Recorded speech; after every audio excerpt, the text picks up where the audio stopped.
All right, let's do it. The deeper dive. Dave Lochran, Adam Shaw, breaking down a 14-game baseball slate. By the way, if you're getting ready for the NFL season, Two Fellas Talking Football returned to the YouTube airwaves yesterday. 7 p.m. Thursdays will be Three Fellas Talking Football going forward. It was Andrew Barron, myself, and will be Ben next week. But check that out if you're looking for more research to get you into Sunday's Week 1 slate. And also Josh and myself breaking down a lot of football on the Process show earlier yesterday. So a lot of NFL information out there for you to digest as we get ready for Sunday. Adam, what's happening, my man? So, man, I'm excited to to be back to a real baseball slate. I tried to play the three gamer last night. It didn't go very well. Yeah, I can't imagine there's a whole lot of skill involved with the 3-game slate. I will say, I spent my time playing the Showdown Captain slate on DraftKings, which is a single game. And it's funny, like my best lineup, I only played 10 of them, came, I think, eight points out of first place. It was $1,000,000 to first. First place, by the way, took home 24,000 around because it was chopped so many different ways. But finishing 8 points out of first place netted you a hefty $40. That's a solid night. Glad to hear you did really well. Yeah, well, I profited. I think I profited like $10 on the initial buy-in. I mean, it's ridiculous. Julio's 80%, and both quarterbacks were garbage. You know how it works. But yeah, week 1 on Sunday. Until then, let's get into it. We'll go game by game here, break it down. Washington and the Chicago Cubs. You were relatively close to this area. I saw some weather concerns here. What's it looking like out there? It's been cloudy all day. I was actually just now pulling up the weather, but it's been humid and cloudy, so I don't know. I don't think, at least where I am, it's not supposed to really rain. Like it says, I might get light rain here. I'm like 25 miles outside of DC. Okay, because I'm seeing some some pretty heavy chances of rain right now. It's at least worth keeping an eye on. But Joe Ross makes his 2018 debut coming off that Tommy John surgery. Last year, he really struggled against lefties. Lots of power, lots of base runners. Wasn't necessarily the same in seasons past, but man, Tyson's younger brother had a real tough time last year out. What do you make of this matchup against the Chicago team that has a pretty lefty heavy lineup from night to night? Yeah, I mean it's not an ideal matchup for Ross because, like you said, he's a really heavy slider guy, and we prefer him against right-handed hitters. And then obviously we know that this is a good Chicago lineup anyway. His price tag to me is kind of appealing for his talent level, but the quality of the Cubs lineup, the fact that we have several other cheap, kind of pitchers that we can maybe get something out of on this slate, and the fact that he has some weather concerns is enough for me to just cross him off and not be too upset about it. So I'm not really looking at pitching in this game. Yeah, neither am I, especially if weather's a concern. I do like some Cubs bats, though. I think this is a decent spot to look at a few of these guys. Daniel Murphy, since coming over to the Cubs, his hard hit rate has increased more than 10%. You and I had talked about that being an issue earlier in the season once he got healthy. His power is up, like a 230 some ISO since joining this Cubs team, around 70 plate appearances. Anthony Rizzo batting third. Kyle Schwarber in the 5 hole. I do like some of the lefties for this team. Now, the unfortunate thing is that they're not loaded with lefties. They're scattered about, right? Lefty, righty, lefty, righty, lefty, righty from the 1 through 6. Do you like anyone from here? Yeah, I mean, obviously, I like the lefties against Ross, but I'll go ahead and throw in, the good righties in the middle of this lineup with Baez and Bryant, and even David Bodie if you're stacking, and Contreras are fine. But that would just be in stacks for me. But where obviously they aren't as good as the left-handed hitters in their matchup with Ross, it's still a bad Nats bullpen, as we've been talking about. They've been worked the last 2 days. They have two pitchers in their bullpen, Sammy Solis and Austin Williams, who have not pitched either yesterday or the day before. And overall, just not a lot of talent in there anymore because of trades and injuries. So there's always upside stacking against this team. It does sound like it's good hitting weather again with the humidity, and just some good hitters here. So if I'm targeting one-offs, it's Schwarber is my favorite, and then I don't mind Rizzo or Murphy, but no issue going to full stacks here and getting some Baez and Bryant as well. Yeah, I'm with you. I like these guys a lot. Now, you are going to pay for them for sure. At least like guys like Rizzo and Brian and such, but it's not a bad spot. I think Ross could be in some trouble, especially considering the guy is not has not it's not long since the Tommy John surgery. He hasn't really had a whole lot of he hasn't really had a whole lot of time to recover. I mean, looking at him this season, what he's thrown like I don't know, 20 innings or so, 25, 20, 26 innings this year, um, from rookie ball to A advanced to double A to triple A, one appearance in each of those, or maybe two out of the, it's hard to tell. I don't know. I think two starts and one or two, but you get the point. He has not pitched much since undergoing surgery, and now he's making his first major league start in a really tough matchup. So, yeah, I like some of these Cubs bats for sure. I'm questioning too. Is this a team that you see being popular as a full stack? I think ownership's going to be pretty spread out tonight. We don't really have any teams that are off the charts in terms of implied run totals. We have a game in Coors. We have some bad pitching. We have a lot of good pitching. So there's different ways to construct your lineups. I expect ownership to be pretty spread out. Like I would assume the Cubs are one of the more popular stacks, but I don't think it's going to be over owned or anything. Yeah, you just look at the projected DraftKings ownership on Awesemo.com, and there are not very many hitters that are expected to have just like ridiculously high ownership. There's a few. Yeah, I mean, you and I talked about it earlier today that there's just not a ton of spots that you really love hitters. So that tends to lead to flatter ownerships, obviously. And which makes sense because there's a ton of good pitching on this slate.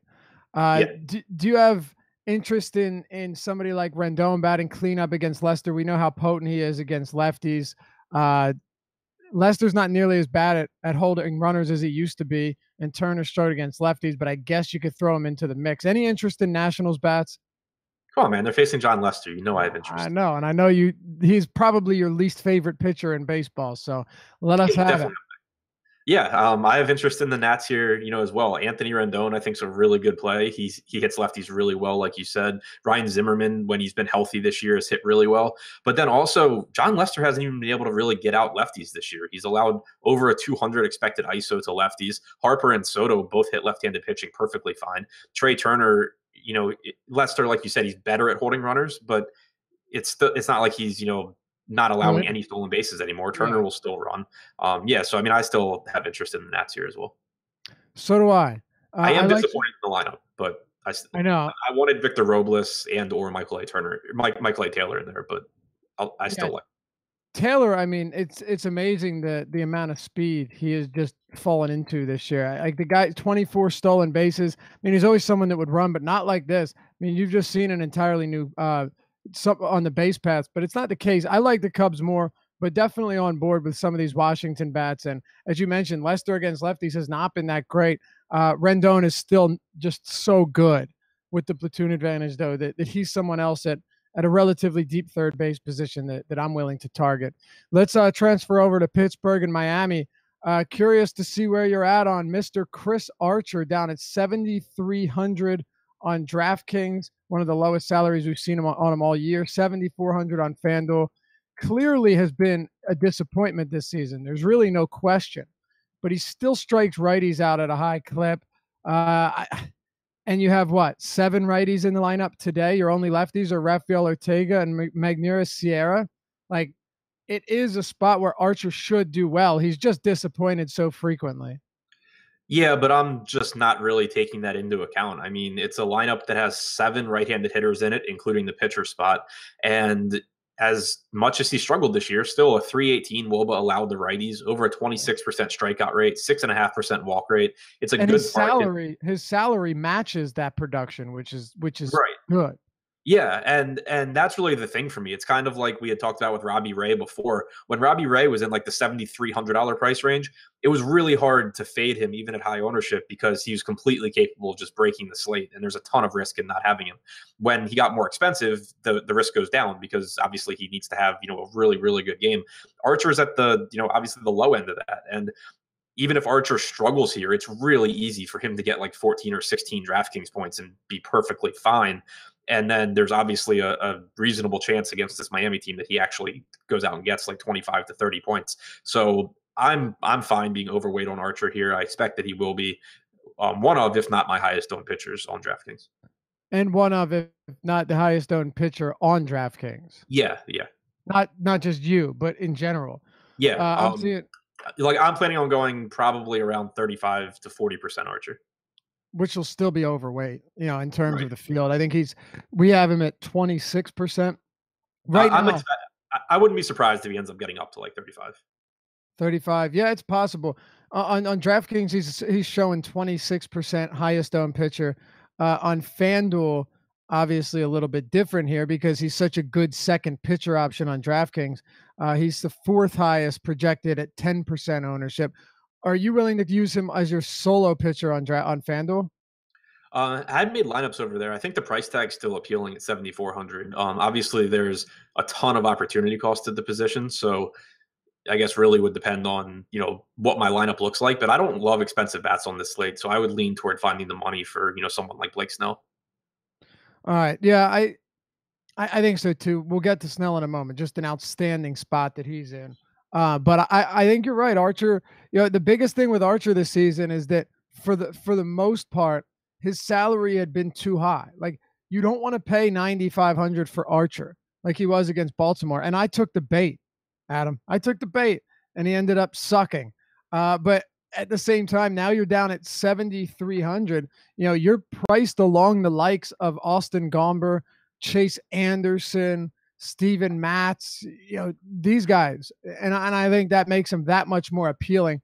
Definitely going to be a popular one, and for good reason. How about the Pittsburgh Bats against Dan Straley? They, for what seems like the third time in as many days, have a pretty high expected run total at PNC Park, which you don't see very frequently. Right now, they're at 4.8. Any interest here? Yeah, I like them because I think Straley's a decent pitcher, but he has struggled with left-handed hitters, an elevated expected WOBA against lefties over the last month.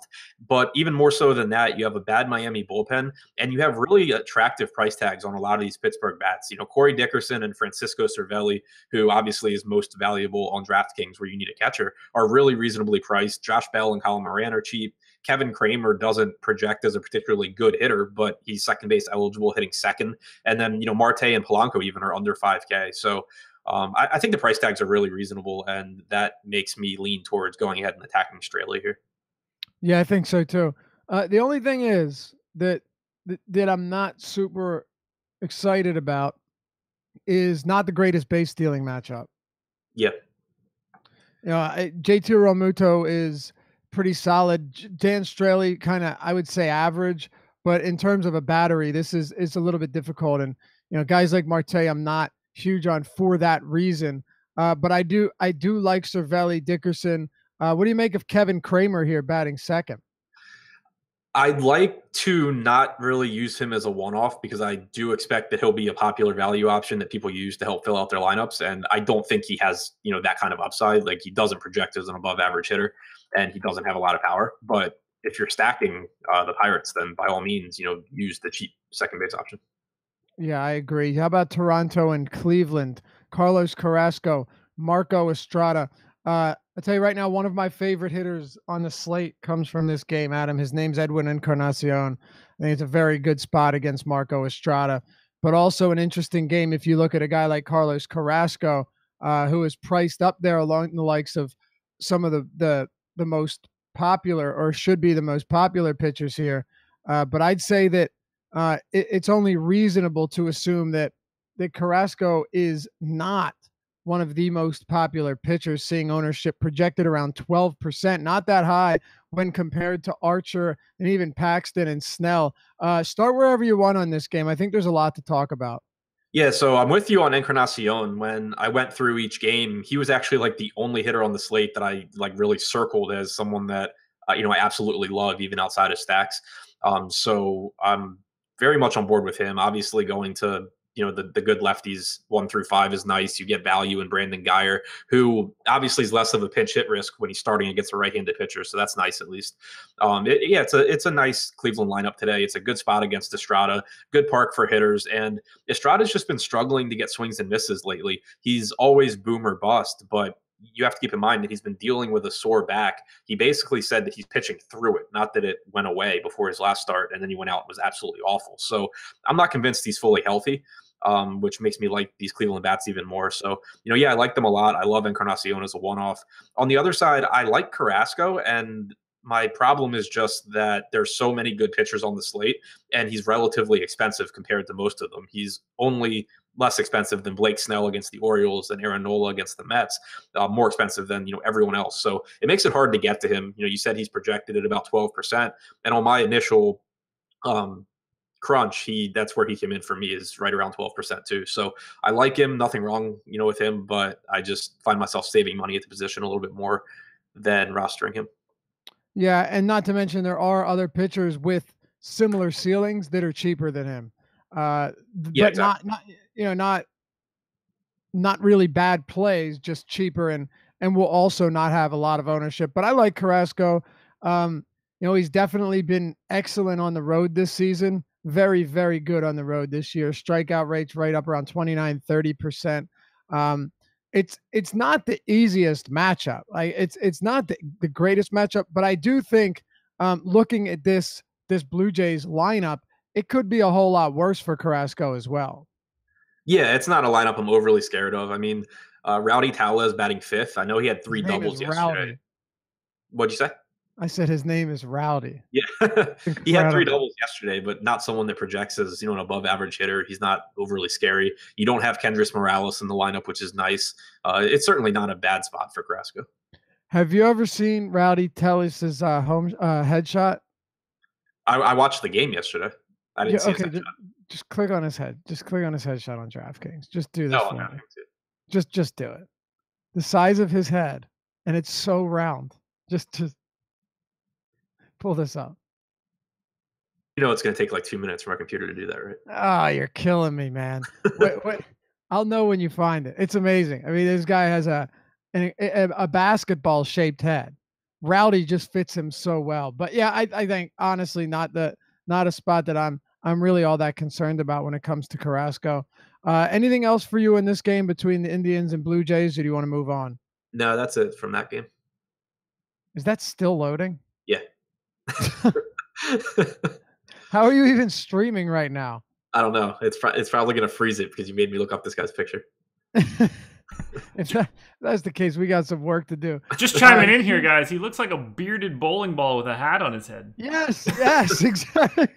I just got the page unresponsive prompt. Oh my god! Yeah, a bearded bowling ball is perfect. Like, seldom will you see someone that is shaped like Rowdy Tellez is. It's pretty incredible. Josh, now that you've seen his helmet, what is his head? What size do you think that fitted hat is? Has to be like 10 3/4. I was gonna say 11.5 or something. So his DraftKings page is now loaded for me. Everything except the pitcher. I can see his stats. Oh no! There it is. Well, yeah, it's probably gonna take a while to load that huge dome. Of yeah, his. that's a big head. Right. Harold says Rowdy Vogelbach, which I know exactly what he's referring to. Yeah. Vogelbach is weird though, because it's not that big. It's just he has no neck and this little round head sitting on this huge body of his. Yeah, they vary about the body. Yes, yeah, exactly. Vogelbach is something interesting as well, for sure. Let's talk about Houston and Boston. I mentioned to you earlier that I might actually have some interest in Garrett Cole. You said you have no interest in him. I mean, I totally understand that, but he's literally going to be less than probably 3%. And you might say, well, yeah, it's because he's facing Boston. I get that. It's a very difficult matchup. He's in a very difficult spot. But his price, relative to the last 10 starts, Garrett Cole's price is over $2,100 cheaper than his average salary. So he is 100% priced. The matchup is priced or baked into his price tag for sure. I know you're not going there, though. I have interest in tournaments if you're playing a lot of lineups, just because I do think we've seen this Boston team give up big games to pitchers. We saw it with Nola. We've seen it countless times, even though they're excellent. And I think Garrett Cole's good enough to make that happen. But your take on this game between Price and Garrett Cole? Yeah, I don't have interest in the pitching. Obviously Cole's discounted, but he's still relatively expensive. Like he's still more than Paxton. He's still a lot more than Clayton Kershaw, who we'll talk about. I think Cole basically is your version of my Kershaw. But Fair yeah, enough. so I mean that's the thing. Like I know he's discounted, but I just still can't bring myself to go there against this Boston team who doesn't strike out a lot. Obviously, he's really good at hitting, but also has speed. So guys that get on base are probably going to be able to run on him. I actually have more interest going to some of these Boston bats at really low ownership.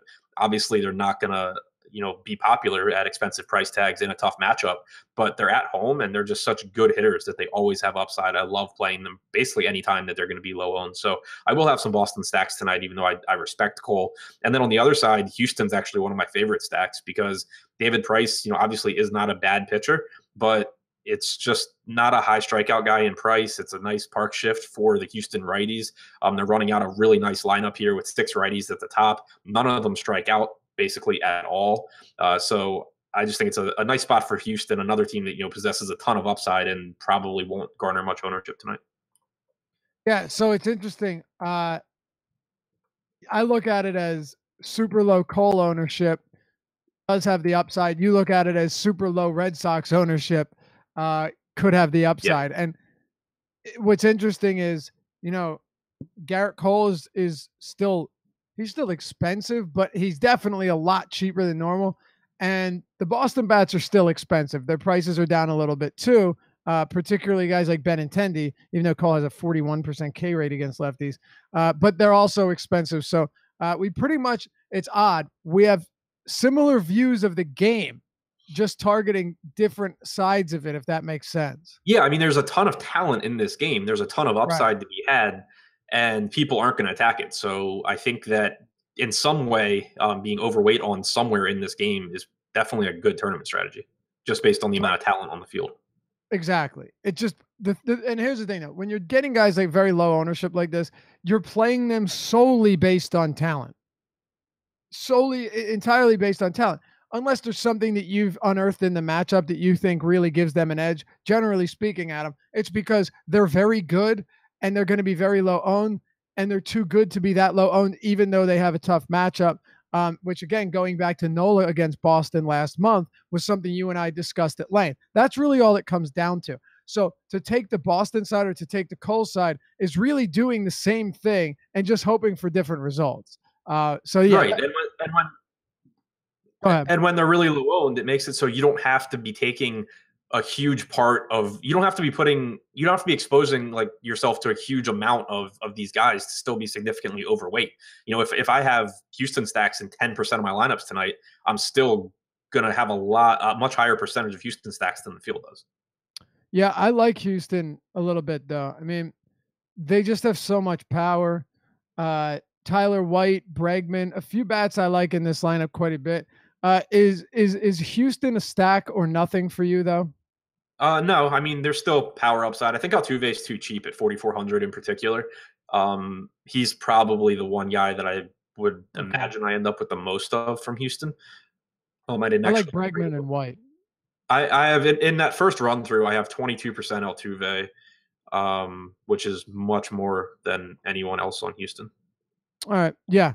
Fair enough. I like Bregman. I do like White. White's just been straight filthy. And I guess he's come back down to earth a little bit. But why? What happened with Tyler White? He got me 0 the other night when I got 5th in a tournament. Oh, yes. I remember that one. Yes. That's the one you had DM'd me saying you needed a Blackman Don. Yeah, him and Blackman both did to me. Yeah, Blackman is.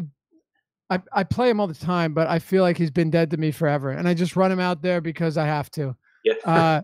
Even though we'll get into that, I think Blackman's probably my favorite hitter from that whole Coors game. One that I don't like very much. We'll talk about that. A little bit of a teaser there for you. How about Blake Snell and Dylan Bundy?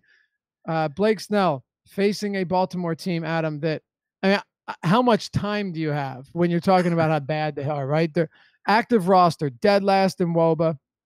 dead last in WRC plus, 29th in ISO, third highest K rate, 25%, lowest expected run total on the slate at 2.8. You want to take a look at their lineup? All right, Cedric Mullins strikes out at a high clip versus lefties. So does VR. Mancini's around 25%. Nunez is like 30, 28%. And then look at the bottom of this lineup. Andrioli, Valera, Austin Wins, Jeepers Creepers, man. You got 9 righties, but this is the furthest thing from an imposing lineup. And Adam Jones, the one guy that really never strikes out against lefties, or at least strikes out at a very low clip, is not even in the lineup. Yeah, it's a bad Baltimore lineup. It's a bad Baltimore team. It's a good pitcher's park. It's an excellent pitcher in Blake Snell, who, he has that dominant changeup. So you're not even concerned about him facing a lineup full of righties. He's struck out 29% of right-handed hitters this year. He's allowed a 272 WOBA. The walk rate is the one thing that you're always, kind of concerned with about Snell. But this isn't a patient Baltimore team either. They don't do anything well. Walking is something else that they don't do well. Yeah, I mean, absolutely love Snell. Obviously, there's opportunity cost at the pitcher position, so it makes him relatively more expensive. But there's enough cheap hitting on the slate that I like that I am still getting plenty of Blake Snell in my lineups. Yes, as am I, because he's amazing, or at least in this spot. I actually think Blake Snell is really good. Like I'm a big believer in Blake Snell. He came around a little quicker than Glasnow, and now look at that, they're on the same team. I know Glasnow's dead to a lot of people who played on FanDuel the other day. If you played on DraftKings, you weren't worried about it, but where he was super cheap on FanDuel, he did a lot of people dirty. I'm still not convinced Glasnow's good. I'm convinced Snell is good. Yeah, well, you don't need much convincing when it comes to Glasnow. He is, I'm sorry, Snell. Yeah. He is that good. I think Glasnow's fine. I still don't think he has reached the pinnacle yet. Well, I hope not. He's still walking a million people.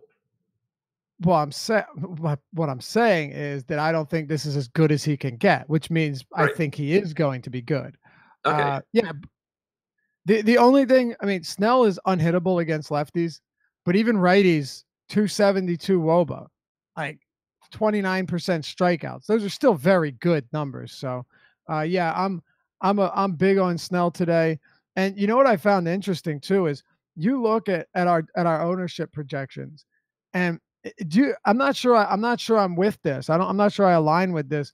You have Archer at 26%, Paxton at 25%, then Dylan Bundy at 22%, and then Blake Snell at 21%. Yeah, I think Snell will climb a little bit. He's trending that way from the first update till now. My guess is that you get Snell probably. I think Archer goes up. I think Snell goes up. I think Paxton ends up still in that like 20 to 25 range.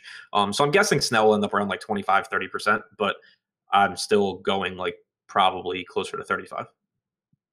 See, I thought Paxton would come down a little bit, honestly. We'll find out, but I thought he'd come down a little bit, even though he has a highest ceiling as anyone, not the highest, as high a ceiling as anyone on this slate. Which is why his price is so enticing. That's the last game on the slate, though, so we'll get there. How about Tampa Bay bats, though, against Dylan Bundy? We got an interesting little stat for you here. Dylan Bundy has allowed the most home runs on the year, Adam, 35, but he's allowed 5 more home runs than the next worst pitcher, who is Bartolo Colon, with 30 home runs allowed. He's also allowed a home run or more in 10 straight starts, 2 or more home runs in 11 starts this season, and 3 or more in 7 starts. That's not good.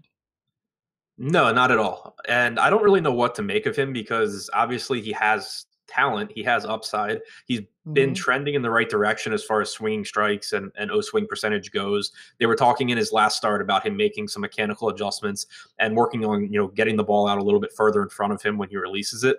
And then he actually did have a pretty good start against Kansas City. So I think he's trending in the right direction. It's a good ballpark shift for him, but there are a couple of concerns I have against this Tampa team. For one, there are 6 left-handed hitters in the lineup, and his strikeout percentage is significantly lower against left-handed hitting than right-handed hitting this season. He gives up home runs to everyone, but he at least strikes out a lot of righties, whereas he's only struck out about 18.5% of left-handed hitters.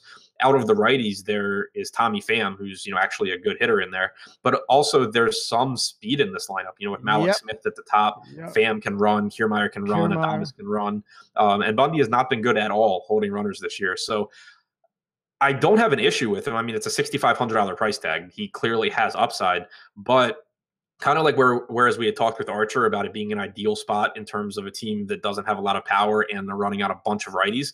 This team doesn't have a lot of power, but they're running out a ton of speed and a ton of lefties, which are the two weak points for Bundy. So I don't mind having him in tournaments, but if he's actually going to be 20 to 25% owned, then I'll go underweight. I'll make pivots to some other guys that are going to be lower owned that I like a little bit more.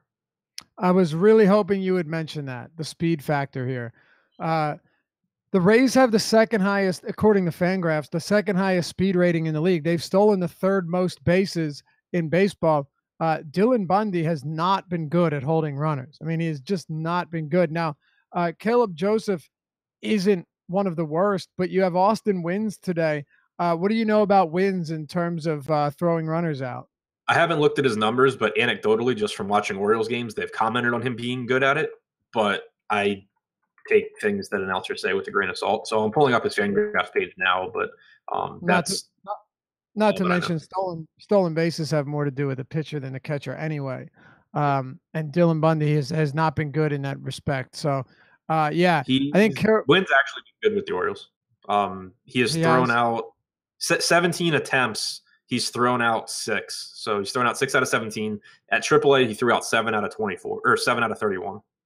All right, so he's about 33% around success rate at the major league level. 7 to 31 is not good, though. No. That's definitely not good. That's what? Less than a quarter? That's less than 25%. Yeah, it's 22 and a half. 22. Yeah, so that's not good. I'm not too worried about him, put it that way. I think Tampa makes for an interesting stack, especially Adam. Like, let's just go ahead and say these ownership projections are accurate or close to it. 22% on Bundy on DraftKings, but then you have a Rays team that has some of the guys that don't have power do have speed. Malik Smith, Kevin Kiermaier coming off a 2 home run game. He's got a little bit of pop. Tommy Pham's got speed. Troy has some pop. I was hoping Brandon Lau would be in the lineup for sure. That would have made things really nice. But same time, it's not a terrible 4-player Tampa Bay stack with all these good pitchers on the slate. And, none of them are ridiculously expensive at all. Yeah, no, I mean, I'm with you because obviously Bundy gives home run upside. He gives stolen base upside. You mentioned if he's going to be highly owned, then it gives you leverage against the field. And It's also not a good Baltimore bullpen, at least as far as the guys that will come in relief if Tampa Bay can get out to a nice lead. Like you're talking about guys like Jimmy Yacobonis, who can't throw strikes ever. Ryan Meisinger, who's unproven. You have, Mike Wright out there. They have guys who will just give up a ton if they get behind early. So there's a lot of added upside for Tampa Bay throughout the game. That's right. Yacobonis, Chupacabra. I don't know if you remember that from one of our previous shows. I think this is a game where the leverage is sitting with Tampa Bay, and I have no problem going there. Power upside against Bundy, stolen base upside. It's a really nice little combination there at a pretty cheap stack. Anything else in this one? No. So basically Snell in Tampa Bay. Yeah, just people wearing Tampa Bay uniforms. Yep, pretty much. Who'd have thought we'd be saying that in September of 2018? How about St. Louis and Detroit, Austin Gomber, Daniel Norris? Daniel Norris has not pitched at the major league level since April. No, he made a start against the Yankees. Oh, yeah, the 1st of September. That's right. 7 strikeouts, 4 1/3 innings. So this is his second appearance since returning. And then you have Austin Gomber. What do you think here? I am forcing some Derek Norris into my lineups. It's obviously a bad matchup. I mean, it's a ton of right-handed hitters that are good for the Cardinals. But where I am looking to pair, like a Blake Snell with a cheap pitcher and get upside with my bats as well, I think that Norris, like he's going to be 1 or 2% owned here. The Cardinals have almost a 5 implied run total. They'll probably have some ownership. But Daniel Norris in that start against the Yankees, he actually looked really good. He struck out 7 or 8 Yankees in his 4 1/3 innings, left with a leg cramp, but is fine. But one thing that jumped out to me was he has a really good curveball. The thing's got like almost a foot of drop on it. It's a really good pitch. It gets a lot of swinging strikes when he throws it, and then he also has a slider that gets swinging strikes. But in that start against the Yankees, he was throwing his curveball to right-handed hitters about 14-15% of the time, which is a big increase from what we've seen from him previously.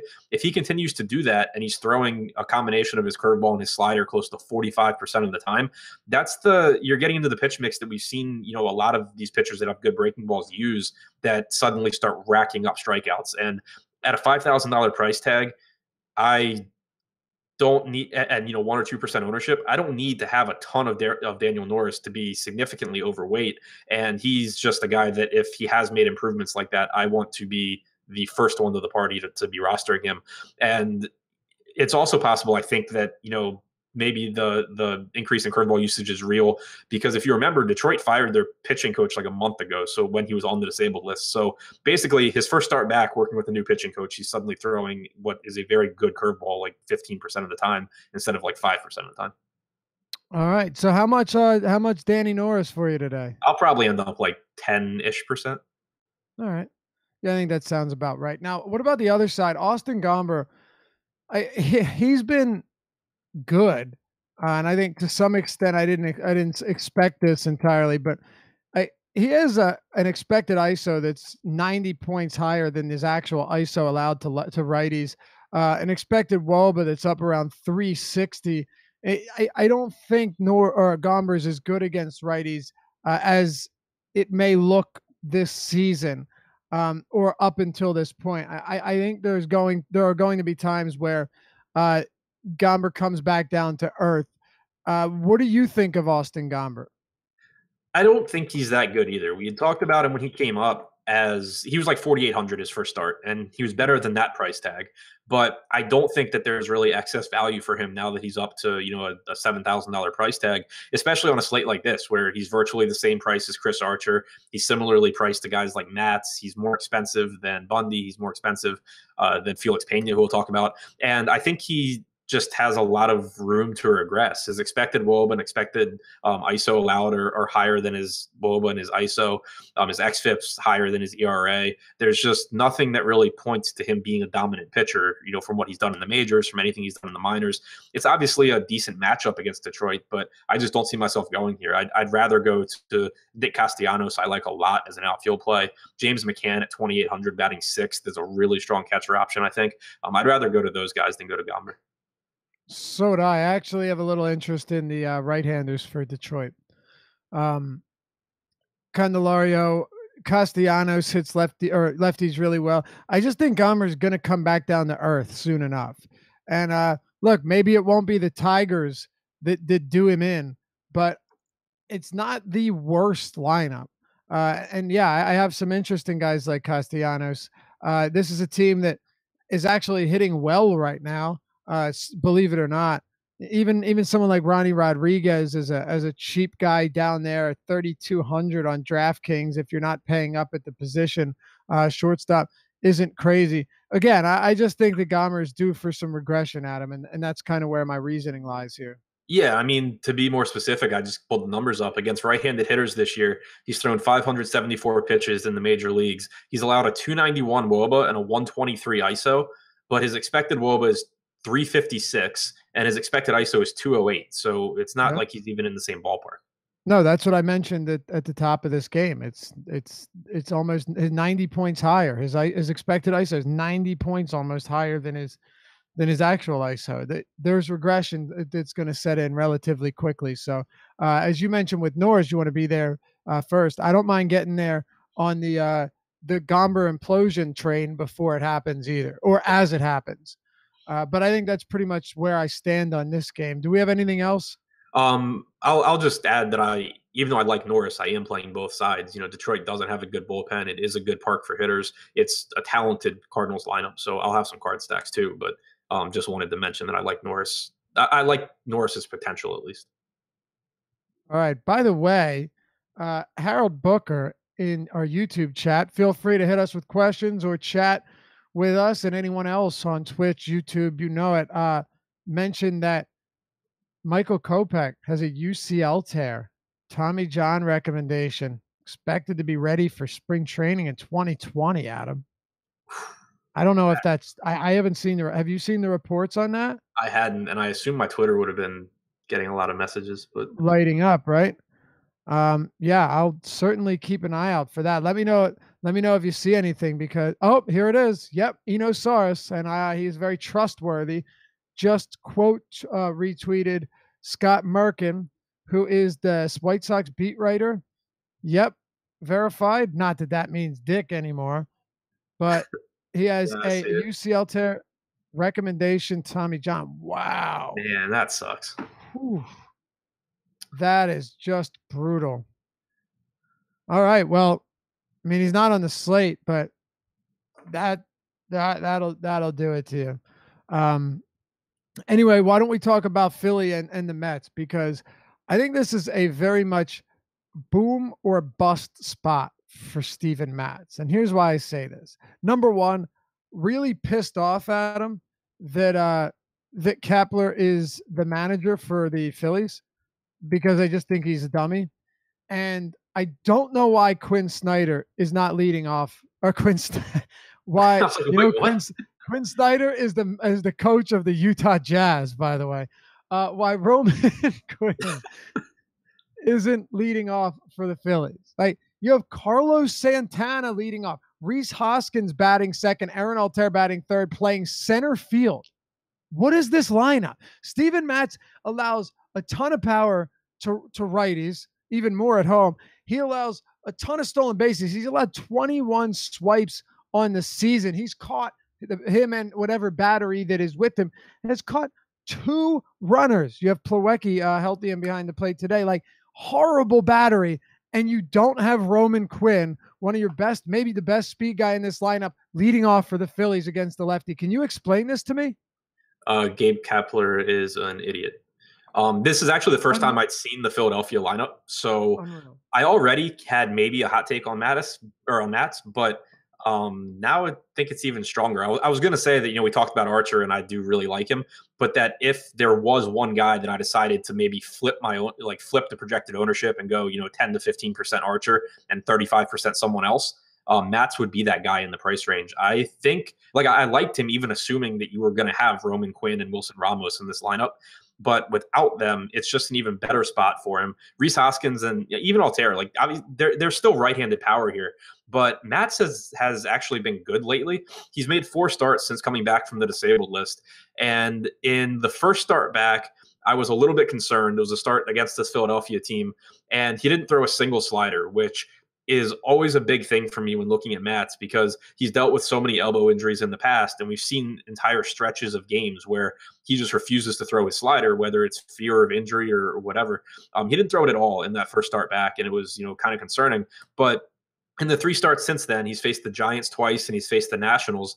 19.5, 13.4, and 17.2% slider usage for Matz, which I think is really good to see. He's also throwing his changeup a lot still. And in those 3 games, 13.8, 13.4, and 15.1 swinging strike percentages, which, obviously is really good. He's put up some good outings in those games. You have strikeouts in this Philadelphia lineup. It's not a bad park to pitch in New York. The weather is, mild. It's supposed to be in the low 70s. So I actually really like Steven Matz here, which is something I don't think I've said all season long. Tell me this isn't one of the worst constructed lineups you've seen. It's bad. Caesar's batting 6th. I don't know. I think Altair is a decent value play at 3K.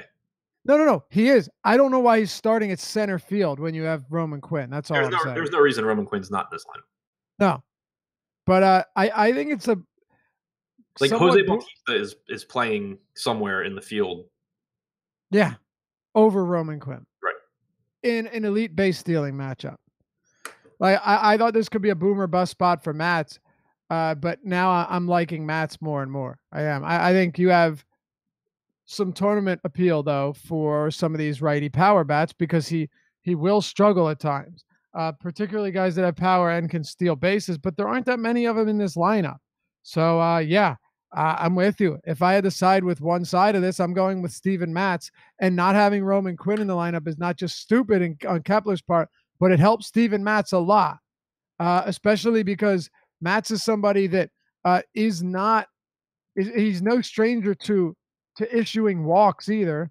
Against righties this season, maybe it's come down. He's got it's come down a little bit, 8% walk rate, higher against lefties, but it's just to me that it's mind numbing that he would put a lineup out like that. Anyway, what are your thoughts on the other side, Aaron Nola against just a really really bad Mets team? Yeah, I mean, I love Aaron Nola in terms of talent, but he's the expensive pitcher that I don't expect to have any ownership of because, for one, he's more expensive than everyone except Blake Snell, who I absolutely love, and for two, you have to deal with the Gabe Kapler factor, which it's not something that you're going to predict from game to game, but it's like dealing with Dave Roberts. I mean, we had Nick Pivetta the other day when he was popular get pulled at like 75 pitches, pinch hit for in like a 1-0 or 2-0 game after 4 innings. But so, Nola is to Kapler as a healthy Kershaw is to Roberts. He's done it to Nola this year. Maybe like once or twice. I mean, I know he did it opening day because everyone lost their minds. Oh yeah, opening day for sure. Yeah, because he's a dummy. But I mean, the guy generally is up over. Like he most of the time, unless he's laboring, like last start, they were going to let him go through 6, well over 100 pitches, and then he couldn't get out of it. I'm just saying, it's a lot less of an issue with Nola than it is for like Velasquez or Pivetta. That's all. Yeah. No, I mean, I agree with that. But yeah, so I don't see me going to Nola here. It's obviously a good spot. I'm not looking for hitters against him because I don't think he's going to be that popular either. But I just prefer Snell. I prefer Carrasco. I prefer Paxton. I prefer everyone. All right, yeah. Let me at least say this though. It's a pretty good lineup for Nola because you have Dom Smith in there, strikes out a lot. Nimmo and Conforto both strike out a decent amount. The only thing is I would have liked to have seen Austin Jackson. Jackson's striking out 35% against righties this year. Really, really high number. So not a bad lineup for Nola, but right. There's no reason you need to go to Nola here is what it comes down to. The one way that I could see, and I don't plan on doing it, but I'm just like the path I think to getting Nola would be if you decide in tournaments that, like if Blake Snell's projected ownership were to increase to, hypothetically, let's say 40%, then you're just like, okay, I'm not going to play Snell and I'm just going to I'm going to be overweight on Nola and Carrasco, and Paxton and just everyone else. That I think would be the most reasonable way where Nola ends up in my lineups. But assuming that doesn't happen, I'm going to end up just going overweight on Snell. Right now, Snell is basically doubled the projected ownership of Nola. Right. Just under double, yeah. I would need it. I need it to get to like 3 times. Yeah, I think that is fair. It is. It's not that big of a difference. And Snell just is in such a good spot that to go away from him, you have to have more incentive than just like 12 or 13% ownership difference, on a 2-pitcher site.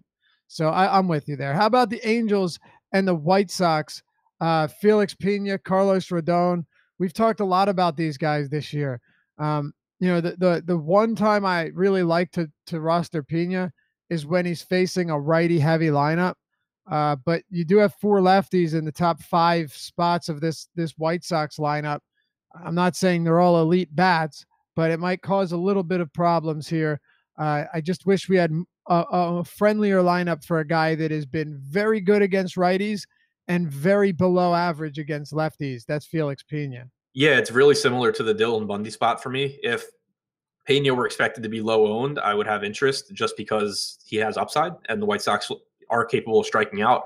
But he's projected at 15 to 20% ownership, and there are 4 lefties at the top of this in the top 5 for Chicago. But also, excluding Jose Abreu, it's pretty much the best lineup that Chicago could run out there. You have obviously Al Garcia back, Delmonico's in there, Moncada's at the top, Palka, Davidson. I mean, it's a lineup that can do a lot of damage. It has a lot of power. And against lefties this year, Pena has struck out about 18% while walking a little over 11% and allowing a 372 WOBA. So if he's going to be popular, which right now it looks like he is, I would rather leverage against him with some White Sox bats and then just go elsewhere at pitching, whether it's, paying a little bit more money to get up to a lower owned Steven Matz or going down to, the bottom range and taking on some risk there. Absolutely agree. And it's been an otherworldly difference with Pena against lefties and against righties, and I don't think I don't think that that's going to change all that much. I think the kid's got good stuff, no doubt. There's a lot I like about him, but at the same time, when you're facing a bunch of lefties, it's definitely a tougher matchup for him. And you look at his stuff, right? He throws four-seamer, sinker, slider, and then like sparingly uses a changeup. He throws the slider 40% of the time against righties, Adam, 40%. And then against lefties, the slider usage is at 30%, but he's not going to have the same success against lefties. He throws the changeup like 12% of the time against them, but that's a changeup that's getting 22% whiffs per swing. It's not an elite pitch. So that has to have something to do with it. That changeup, he's allowing a near 300 ISO on it to left-handed hitters this year. Really doesn't have a good out pitch against opposite-handed bats, whereas the slider against righties has a 56% whiff per swing rate, and he's throwing it 40% of the time. That's a crazy number. Yeah, absolutely. Yeah, so I think that's one of the reasons that I would potentially shy away from Pena. And you mentioned it, his projected ownership, he's projected on DraftKings to be the fourth highest owned pitcher behind Archer, Snell, and Paxton. Right. Yeah. I mean, if I thought he was going to be like 5% owned, then sure, I'll come in with like 15% Pena. But if he's going to be closer to 20%, I'll just go with White Sox bats. Right. A good example is I played about 33% Jaime Barria the other day in Globe Life against the Rangers, because he was basically not even on the slate when you looked at ownership, and you got decent numbers from him, 22 fantasy points. I think it's capable that Pena does that today, but Pena is just a lot more popular here, and I don't think the matchup is that. I don't. What it comes down to me, Adam, is the ownership, but also I don't think this is a perfect matchup for him facing 1, 2, 3, 4, 5 lefties in the top 7. I think he gets into some problems. But yeah, I mean, this is honestly, it's one of the first times in a while that I can remember with this White Sox team. But just like if you have Pena and you were to pull up, Gamecast or Game Day or whatever it's called on your phone and see, who he's facing, and unless it's Adam Engel or maybe Tim Anderson, there's no one that's going to be up, and you're going to be like, oh, okay, good, he's facing this guy. Like, it's actually a pretty deep White Sox lineup today. Yeah, I think so too. So that has me a little bit gun shy on Pena. Outside of that, I'm curious on your take with these hitters. Just again, referring to ownership here, I'm seeing Mike Trout at around 14 to 16% ownership against, a guy in Rodon who is not elite, but Rodon's not a bad pitcher at all. Are you as high as Trout as most are, or seemingly as most are today? I mean, I'm always really high on Trout, but yeah, But you know what I mean, relatively speaking. I still like him because Rodon's not good at holding runners. So what maybe downside there, like what ability Rodon has at limiting power, which Josh and I had actually talked about on the show this morning, using, X stats instead of his xFIP, using like BBFIP. It's much closer to his ERA, and he's doing a really good job of getting, weak contact. So I don't think it's a great matchup for Trout, but obviously he's matchup proof. But on top of that, Rodon's never been good at holding runners, and we know that Trout can run as well. So I still think there's plenty of upside here for Trout. I'm still more than happy to have him as one of my higher owned hitters. Yeah, fair enough. What about the rest of this Angels team? Yeah, not really interested in anything else there. Not interested in either side really. Like I do think Carlos Rodon's a good pitcher, but it's a pretty tough Angels lineup with Upton back in there, with Ohtani in there, Cole Calhoun's hitting out of his mind. So it's just a spot where I'm mostly staying away from both sides except for Trout. All right, let's move on then. Talk a little bit of Giants and Brewers. This one's pretty interesting. Chase Anderson, what do we know about him? He gives up a lot of home runs. He gives up almost all of his home runs at home. He gives up almost all of his home runs at home to right-handed hitters. And what do we know about Derek Holland outside of Adam absolutely loving this guy? Uh, he's really good at AT&T Park. He's been good away from it, but his power problems have come outside of AT&T Park. Now he's at a very Homer happy park at Miller Park. You talked about Braun hitting lefties well still. Yeah, this is a spot where I have some interest in Ryan Braun and maybe even Low Kane, but particularly Ryan Braun here, being that he's still pretty cheap across the board. Where do you start breaking down this matchup? Yeah, I'm with you. I like the Brewers righties. Scope hitting fifth is a nice lineup boost as well, but Ryan Braun's way too cheap at 4K. Aguilar is expensive and first base is deep, but I think he's a really good play. So I like those guys. And then from San Francisco, I don't mind having some Brandon Belt or Evan Longoria or even Nick Hundley is cheap at catcher, just because they are right-handed bats with a nice, Belt's just a good hitter with the ballpark shift, and then Longoria and Hundley are right-handed bats with the ballpark shift against Anderson. Anderson is projecting as one of my top point per dollar pitchers on DraftKings at 7K, which I don't think I disagree with. I mean, only a 3.6 implied run total for San Francisco, not a very good lineup, but I don't think he has as much upside as some of the other guys. Like, I just don't think he's as likely to put up a big game. So I'm playing some Anderson, but I'm probably coming in closer to like 10-15% than going overweight on guys like Steven Matz. Yeah, I'm going to hold off on Anderson here. I just, not for me. It doesn't do it for me. I get it, playing a lot of lineups, maybe sprinkle a little Anderson in there, but you have Matz there, even Archer I prefer over him. I think for you, this is more so just he's in a few lineups because you're playing a lot of them. Yeah. Yep. Yeah. If I'm like hand making a lineup, there's no world where I'm not going Steven Matz over Chase Anderson. Right. Yeah. I think we have to respect what Holland's done against righties this year from a strikeout standpoint, but all 16 of his home runs have come against righties. And you see that with a lot of lefties, Steven Matz, Clayton, Richard, just a lot of them. But Derek Holland, really all of the power comes against righties. And despite some solid numbers this season, I think guys like Braun and Kane and such can definitely get to him here. So not against that whatsoever. Braun batting cleanup. You're getting him at a really solid price point, only 4,000 flat on DraftKings is nice. 33 on FanDuel. Yeah, I like Braun quite a bit here. Is that pretty much a wrap on this game, though? Yes. All right. Here we go, man. It's time to talk about Heath Fillmyer and Steven Gonsalves. This is going to be fun. All right. Heath Fillmyer has just been really bad against righties, Adam. And Steven Gonsalves has just been really bad against everybody in his first three starts. But you have to think eventually he won't be as bad as he's been. I have a lot to talk about on this game, so I'm just going to let you start it off wherever you'd like. There's many angles we can touch on. So I think that there's a lot of plays from this game also, which I'm assuming you agree. But Gonsalves I hate the Twins lineup, though. Sorry, I hate the Twins. I just said I hate the Twins lineup. I was hoping Sano would be healthy enough to be in it. Yeah, so was I. So Gonsalves is 4,200 on DraftKings. He has not had a single start in the positive points in his 3 major league starts so far. He also has not faced the Kansas City Royals. And if you go back and look at his minor league numbers, he has decent strikeout stuff. Yeah. He projects to have, average strikeout stuff in the majors. He cannot throw strikes to save his life, like a 13.5% walk percentage at AAA this year. Horrible. Up over 17% in the majors. So that's the obvious risk with him, is that he just puts guys on base. He can't throw strikes.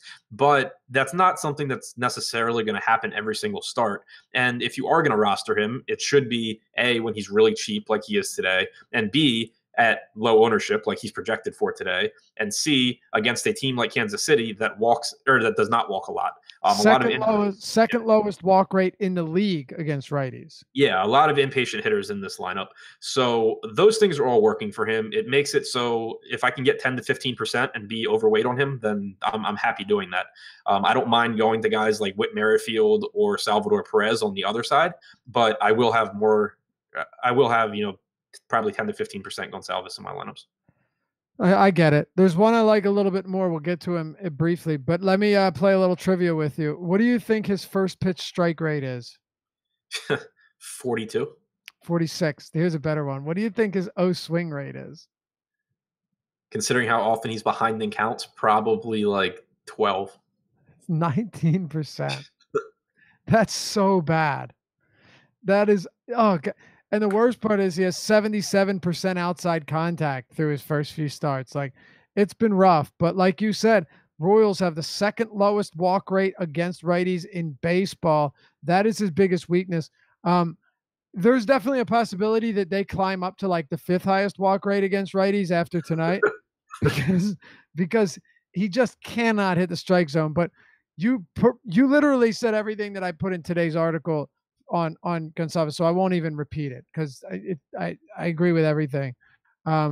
There's risk. There's no doubt. There's risk, but he's also basically minimum salary if you want to take a risk. That's all it Right. comes to. Like it basically on DraftKings, it makes it like if you compare him with Blake Snell, who obviously is the most expensive pitcher on the slate, you still end up with like $4,100 per position.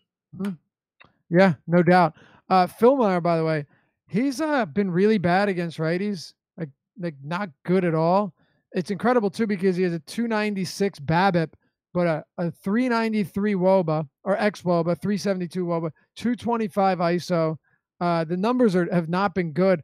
I like if you're struggling at catcher, I like Mitch Garver quite a bit. I was just really hoping we would get a little bit of I was really hoping we get some Miguel Sano here because while he hasn't been very good this year, it's a perfect matchup for a guy that's very K heavy, Adam, because Sano strikes out a ton, but Heath Philmeyer does not get strikeouts, doesn't get swings on pitches out of the zone whatsoever, and gives up power to righties. So I'm less interested in the Twins as I would have been earlier in the day. Yeah, I'm with you. I wanted to know. Sucks that he's not there. I still like the price tags on the Twins because Yeah. Philmeyer does let you put the ball in play. It's not a good Kansas City bullpen, so there's upside at attractive prices. And Eddie Rosario is back, which is nice. But I would much rather have like Miguel Sano hitting 4 or 5 than Logan Forsythe and Jake Cave. Yeah, me too. I like Garver though. I'll throw it out there again. Garver at the catcher position has decent numbers across the board against righties, and it's a good spot for him. Anything else from here? Nah. All right, well then let's talk Coors. Clayton Kershaw, John Gray, the same John Gray that struck out one single Padre the last time he took the mound. I don't know how that happened. I don't understand it, but it happened because John Gray continues to do things that will blow your mind each and every time he toes the rubber, Adam. And then you have Clayton Kershaw into Coors Field. You said that you're probably going to have a little bit of him here. He's looked better lately, a lot better than he was after he came fresh off that injury. But this is a Colorado team that hits lefties really, really well at home. Maybe the silver lining is that Nolan Arenado is in one of the worst slumps of his career since the start of August, and I has to be playing. Someone mentioned it in chat the other day too. Guy's got to be playing injured right now. But let's start with Kershaw.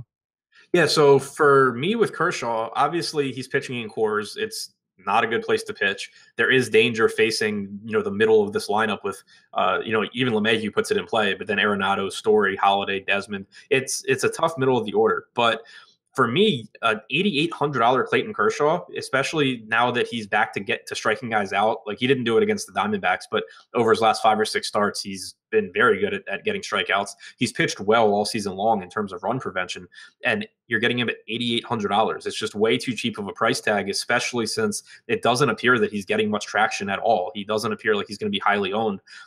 You're getting the most talented pitcher on the slate at the 9th most expensive pitcher and no ownership. That's the spot where I just want to play the ceiling and go overweight on him. And if he has a tough outing, then he has a tough outing. And I think people might be scared off because he has struggled in Coors, throughout his career. But he's made 7 starts there over the last 4 seasons. He didn't make any in 2016, but 4 of those starts weren't particularly good. Still, 3 out of those 7 starts, he's put up at least 22 DraftKings points, which at 8,800 is a minimum of 2.5, times his salary. He has a high of 32. Like the ceiling's still there. It's just a tough spot to project a median outcome, but he also doesn't profile as a pitcher that would really struggle in Coors. He's primarily fastball slider, does throw a curveball, 15 to 20%, but it's not like he doesn't have that slider to go to. So at low ownership and a cheap price tag, I'm more than happy to go to Kershaw in tournaments. All right.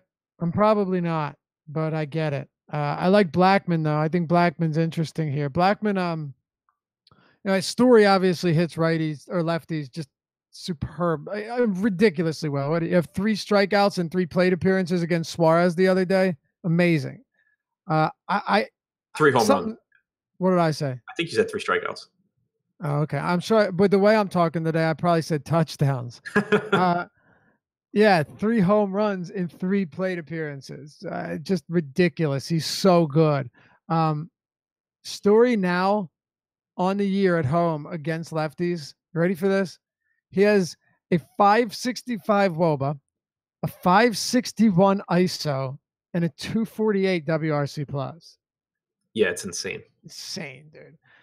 Kershaw's limiting righties though, not allowing any pop to him this year. I kind of have interest in Blackman. I do.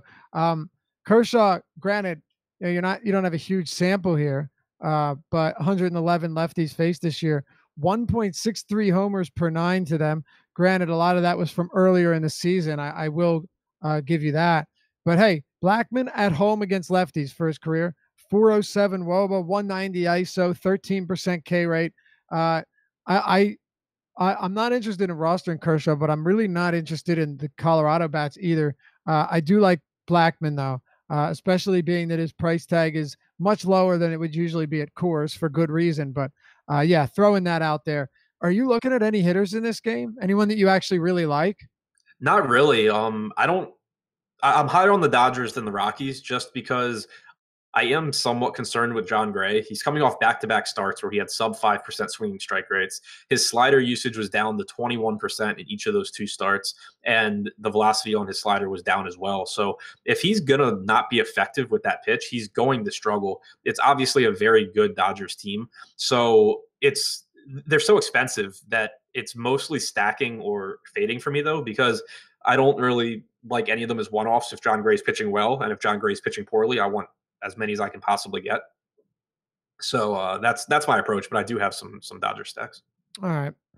Yeah. Usually I'm willing to consider Gray at Coors because he's been one of those unlucky pitchers all year. But I'll tell you what, 2 straight starts with a single strikeout at him. I don't care if it's against Boston twice, but it wasn't. It was against the Angels, and that was a bad Angels lineup. And then that was in LA, and then against the Padres in San Diego, single strikeouts in both.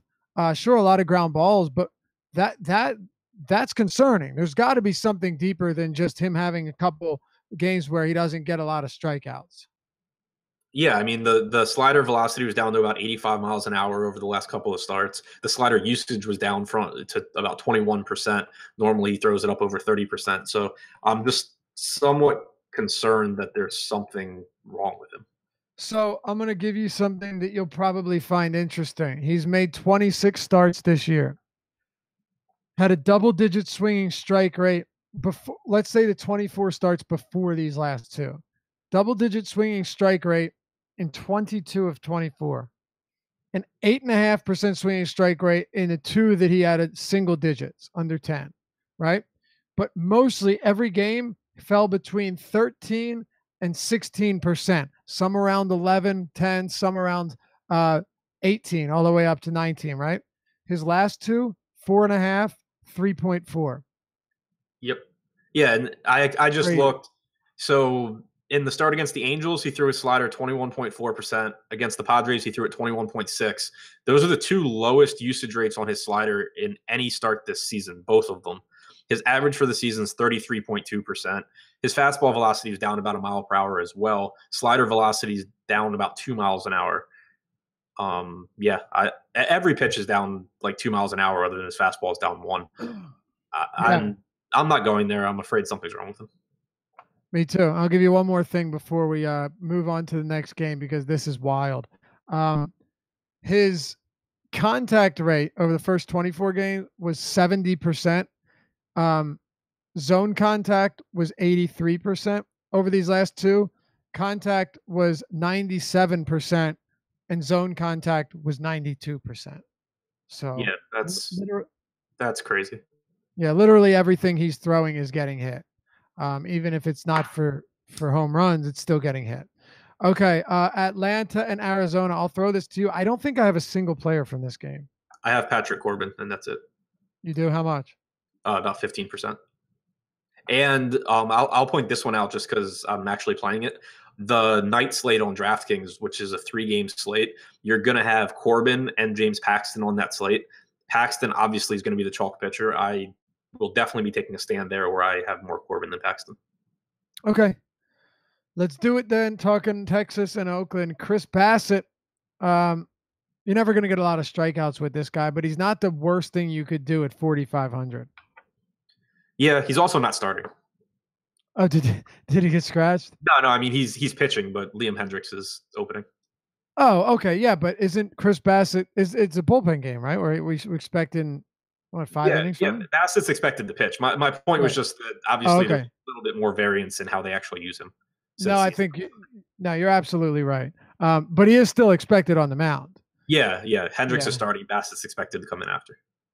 Dude, how about Kevin Cash being a trailblazer? In 2018, right?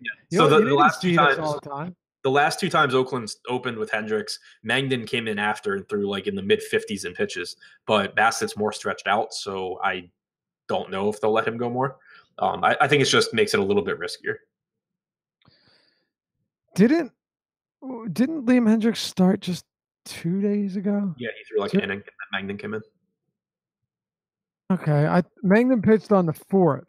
I'm just saying, today's the 7th. I thought Liam Hendricks also started on the 5th, but I'm probably wrong now. I'm probably just getting my days mixed up. Let me just check here. Yep, you're right. It was Mike Fiers. Okay, all right. So, yeah, that's kind of sketchy.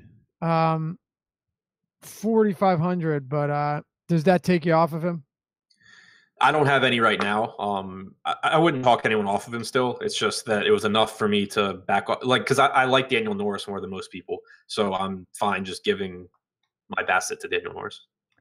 I also don't think you need to go that cheap today if you don't want to. Like, yeah, I mean, and I'm still playing around with my hitter projections, but or my hitter ownership exposures. But like when I'm running my crunches right now, I'm getting like 10% Norris, 6% Gonsalves. So 16% of my lineups are using a cheap pitcher, and that's it.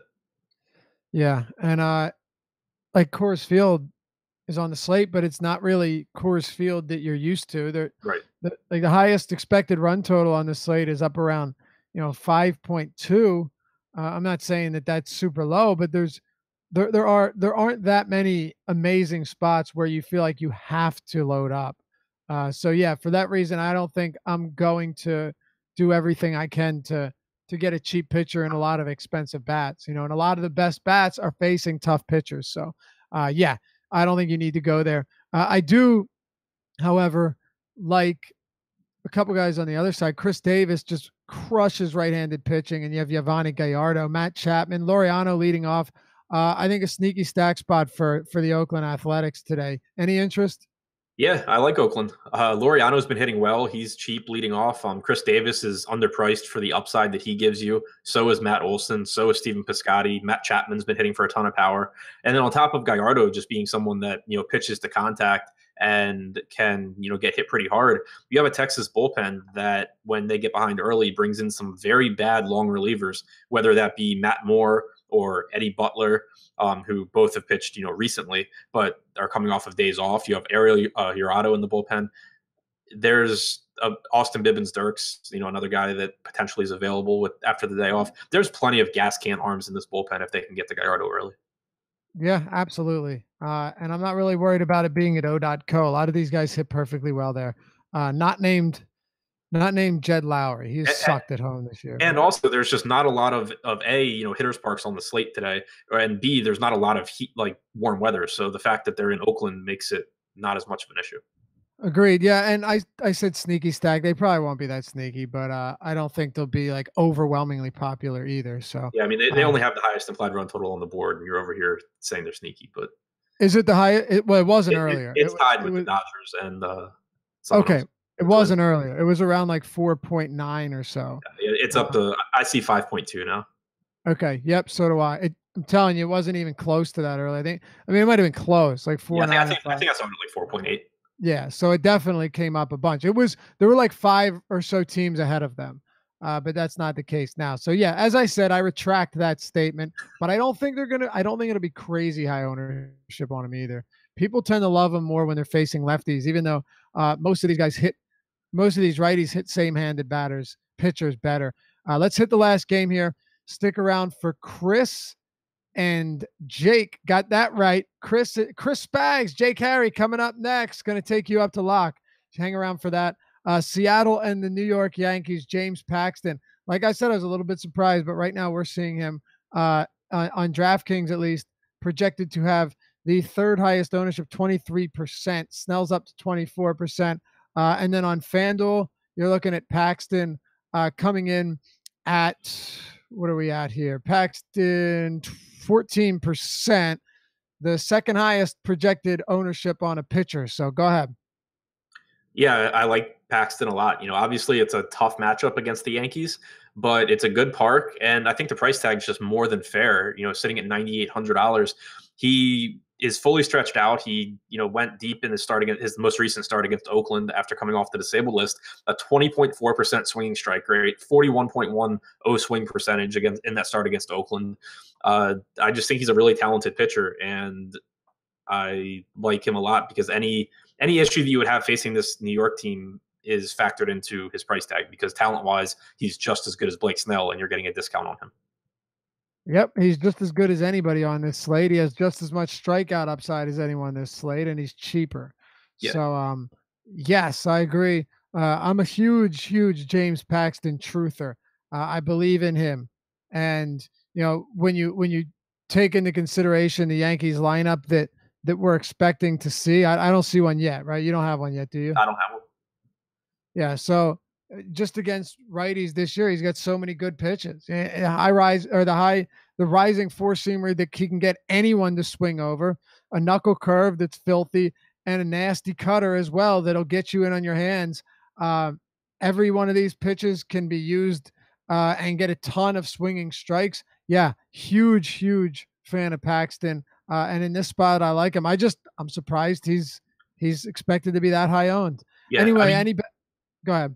The expected ownership on him does put Yankees bats in play in large field tournaments, especially like Stanton's priced down, McCutchen's cheap, Sanchez is a catcher and relatively cheap. So I don't where in your non-Paxton lineups, using some Yankees leverage does make sense, but I'm still going to Paxton and a lot more lineups than I am Yankees bats. For sure. And I mean, just to kind of follow up on that, he isn't someone that doesn't allow home runs. Paxton will give up home runs. We've seen it quite a bit. He's allowed 19 on the year, and sometimes they, will come in bunches. And you've seen a couple multi-home run games, so it's not out of the question when you have a power laden righty heavy lineup. But I still side with Paxton here. Any bats for you? Any other pitchers? Tanaka. I like Nelson Cruz in tournaments. We know Tanaka can struggle with power, and Cruz is the best power hitter in this lineup at only 4,300 and 0 ownership. All right, let's do it. Top pitchers, and you go first. Go. Blake Snell, Chris Archer, Steven Matz. Yeah, there's so many that I like, but Blake Snell. Oh, and Paxton. Blake Snell, Paxton, Archer, Matz, and I will throw in, just as a tournament play, Carrasco or Nola. Hell, even Garrett Cole is just cheap enough. Like, one of these guys could make it happen, but Snell and Paxton and those guys are the two tops for me, and of course Archer down there at a cheap price point. Catcher, I'm not big on it at all, but I'll go with Mitch Garver, Cervelli, and the thing about like a Salvador Perez is that he'll probably just walk. So those are my two guys. What about you? James McCann, Mitch Garver, and Francisco Cervelli. First base? Matt Olson, Edwin Encarnacion, and Ryan Zimmerman. All right, give me Encarnacion, give me Rizzo, and oh wait, sorry, not Carpenter. Carpenter? Or wait, no, I said Olson. I was thinking I said Matt Carpenter, and I meant Matt Olson. Yeah, you definitely said Olsen and Okay. meant Matt Olsen. Give me Tyler White. Also, Jaman Choi, not terrible. Not terrible if you're looking for that stack against Dylan Bundy. Second base, I like Danny Murphy quite a bit. Outside of Murphy, I Brandon Lowe was going to be one of those guys. We don't have him though, so that doesn't matter. So let's go with God.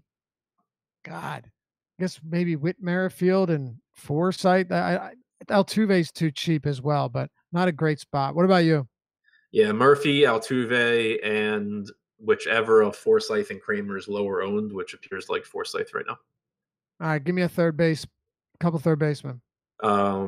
Matt Chapman, Anthony Rendon, and Jose Ramirez. Yeah, Ramirez, Rendon, Bregman, and well, we don't have any Sano, so that'll be it. Matt Chapman as well. All right, shortstop, up at the top, obviously Bregman. I don't have a problem with Machado. Lindor is the cash game option here, and then obviously Story, but not huge on that price point. I think I'll probably have less Story than expected. And if you need a real cheap guy, Ronnie Rodriguez down there, 3,200 on DraftKings. What about you, shortstop? Turner, Lindor, Correa. All right, outfield. Dickerson, Hoskins, Delmonico, Altair, Trout, Davis, Braun. Yeah, Chris Davis, Blackman. I like Braun. Reese Hoskins tournaments. I like Kyle Schwarber quite a bit, batting fifth there as well. Castellanos and tournaments. There's a bunch. All right, let's do it quick and head out. Top stacks. Give me not the Twins anymore. Cubs. I think the Rays are interesting. Athletics, Indians. What about you? Houston, Cubs, Athletics, Indians. I'll throw in the White Sox and the Rays. All right, that'll do it for us. Have a good weekend. Good luck tonight. Enjoy week 1 of football. Chris, Jake coming up, going to bring you up to lock. We'll see you back here on Monday. Deeper dive, same time, right here on awesemo.com. All right.